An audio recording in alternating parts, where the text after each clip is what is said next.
This is the story of a dream, a rivalry, and a nation's heartbreak. Mohamed Salah, Egypt's greatest modern footballer, has seen his Africa Cup of Nations dream shattered once again. But this time, it wasn't just a loss. It was a brutal, personal defeat at the hands of his former teammate, Sadio Mane. For the third consecutive time in a major showdown, Mane was the executioner. As Egypt crashed out in the semi-finals of AFCON 2025, a single, agonizing question echoes across the continent. Is time finally running out for Mohamed Salah? Some say this defeat is the tragic end of a legendary quest. Others argue it's merely a painful chapter, and the Pharaoh story isn't over. Who's right? The debate is tearing football fans apart. To understand the weight of this moment, you have to understand the history. The Africa Cup of Nations is the continent's crown jewel, first held in 1957. Egypt is its most successful nation, with a record 7 titles. But for Mohamed Salah, that history is a shadow, a burden. He is the captain, the icon, the man expected to deliver an eighth. His personal AFCON saga is one of near misses and haunting pain. In 2017, he was part of the Egypt side beaten in the final by Cameroon. The real agony came in 2022. As captain, he led Egypt to another final against Senegal. It went to penalties. Sadio Mane, his Liverpool teammate, had a penalty saved in normal time, but in the shootout, Mane stepped up again and scored the winner. Salah, waiting to take Egypt's 5th penalty, never got the chance. He was left in tears. Just 2 months later, the nightmare repeated. In a World Cup qualifying playoff, the same 2 nations, the same 2 men, Salah missed his penalty. Mane scored his. Senegal went to Qatar. Egypt stayed home. This brings us to AFCON 2025 in Morocco, a record-breaking tournament with 120 goals and over 1.2 million fans in attendance. Salah was on fire, scoring 4 goals, dragging Egypt to the semi-finals. Waiting for him, Sadio Mane and Senegal. The stage was set in Tangier for a final, epic redemption. The central tension was undeniable. Could Salah finally slay his demon, or would history repeat itself in the most cruel way imaginable? For many analysts and heartbroken fans, this latest defeat is the definitive, crushing end. Supporters of this view argue that Salah's window to win AFCON has irrevocably slammed shut. They point to the cold, hard facts of sporting mortality. Salah will be 34 years old in June. The next AFCON is in 2027. He will be 36. The pace, the explosive power that defines his game, how much will remain? Proponents of this dream is over narrative point to the psychological toll. This wasn't just another loss. This was a pattern, a curse specifically administered by Sadio Mane. 3 decisive clashes. 3 times Mane emerged victorious. They argue this creates a mental block, a scar so deep it transcends sport.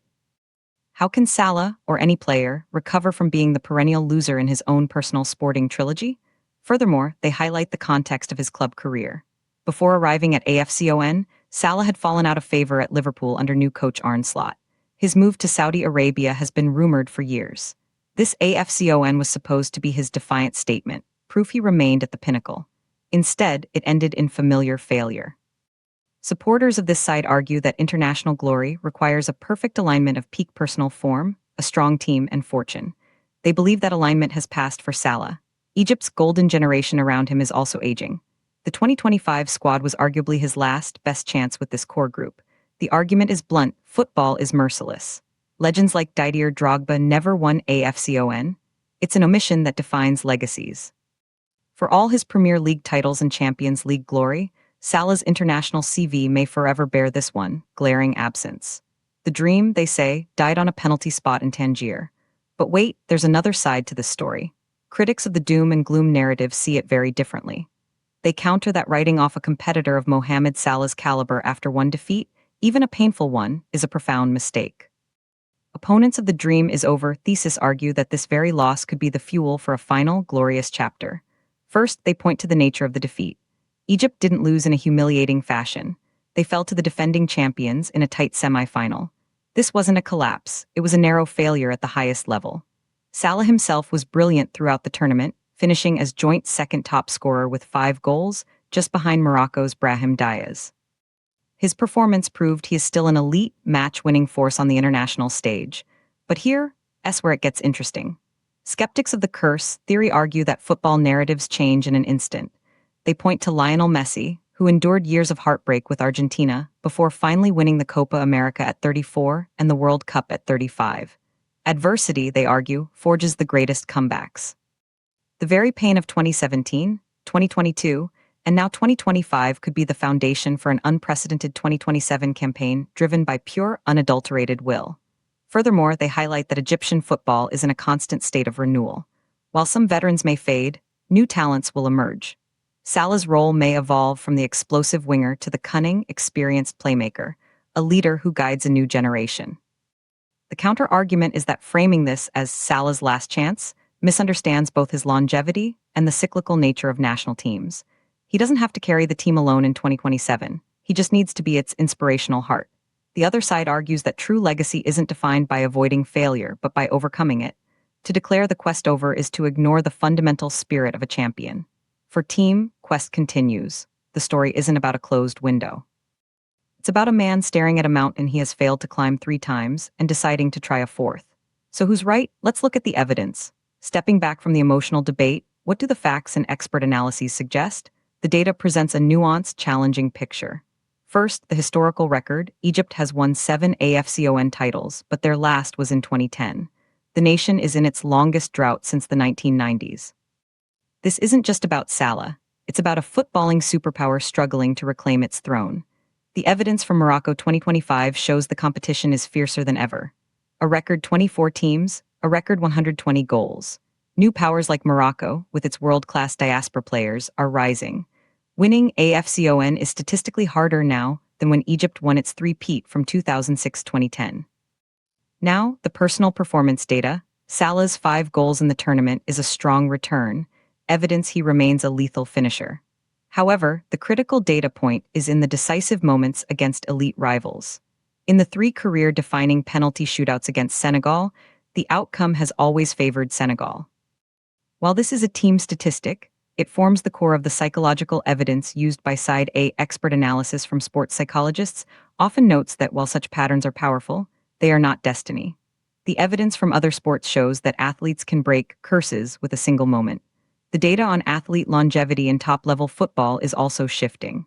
With advanced sports science, 36-year-olds are no longer automatically considered past it. Cristiano Ronaldo and Lionel Messi have rewritten that manual. However, the uncomfortable data for Side B is the calendar. The shift to a quadrennial AFCON from 2028 means if Salah doesn't win in 2027, the next chance would be 2031, when he is 39. That makes 2027 not just another chance, but realistically, the final chance in his prime competitive years. The evidence, therefore, doesn't conclusively side with either narrative. It sets the stage for a final dramatic showdown in 2027. The reality is more complex than either side admits. This isn't a simple question of yes or no.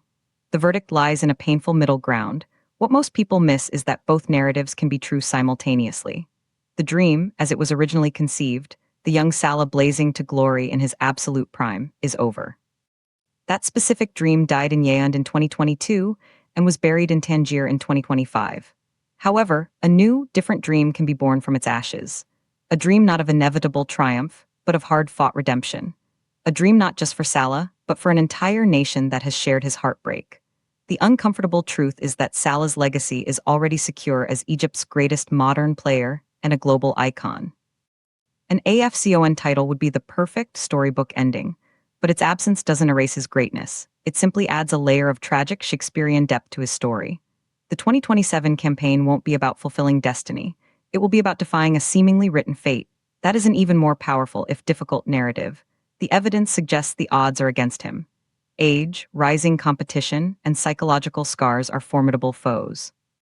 But to dismiss the possibility entirely is to ignore the very essence of sport, where the improbable happens precisely because we are told it can't. For ordinary people across Kenya, Egypt, and Africa, this isn't just sports talk.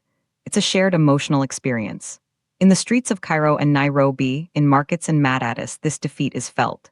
It's in the dejected silence of an Egyptian fan, the sympathetic head shake of a Kenyan supporter who knows what near misses feel like. Football is our collective heartbeat. Salah's quest has become a continental parable about talent, pressure, and the cruel beauty of the game. For Egypt, the immediate next step is a third-place playoff against Nigeria, a consolation prize that will feel hollow. For Salah, it's a return to Liverpool or possibly a monumental career move, all under the cloud of this defeat. But the long-term impact is the seeding of a story that will dominate African football for the next 2 years. Every match Salah plays for Egypt until 2027 will be viewed through the lens of the final quest. The pressure will be immense, but so will the support. So where does this leave us? One side sees a tragic hero, his time gone. The other sees a resilient champion, down but not out. The debate over Mohamed Salah's destiny is a mirror to how we all face our own setbacks. Now I want to hear from you. Are you team dream is over or team quest continues? What do you think? Drop a 1 in the comments if you believe Salah's chance for AFCON glory has passed, or a 2 if you believe he can still win it in 2027. Let's get this debate going. Share this with someone who needs to see both sides of the story. Subscribe to Kenya News Update today for more breaking news.